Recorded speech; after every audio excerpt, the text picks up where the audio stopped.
আঙ্গো চাই দে নাইনে চিন্তা তো খাই কো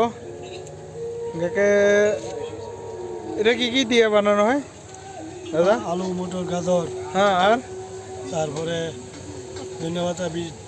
ধন্যবাদ পিস। আর কয়দিন ধরে চলছে এনো? শনিবারে শেষ। শনিবারে কয়দিন হয়েছে? আজকালে 4 দিন। 4 দিন মানে দিনে শেষে কতটুকু অবধি বিকা হয়ে যায়?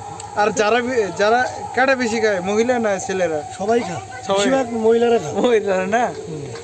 তো লাস্ট অবধি কতটুকু ইনকাম হয়, মানে লাস্ট অবধি? আজকের থেকে ধরেন ব্যবসাটা একটু ভালো হইব, কারণ 3 দিন আমরা খারাপ গেছে। খারাপ হয়েছে তাহলে মনে হইতেছে না এই কবে জাল অবচানা মতন তো আমি ট্রাই দেখাই না কিছু তাহলে আমার একটা তো বেশি না ঠিক আছে। এমনি প্লেটটা কত করে? 30 টাকা। 30-20 করে তো বেশি খাইতে পারবেন, জাস্ট টেস্ট করুন। লাল করে, লাল মানে জাল করে।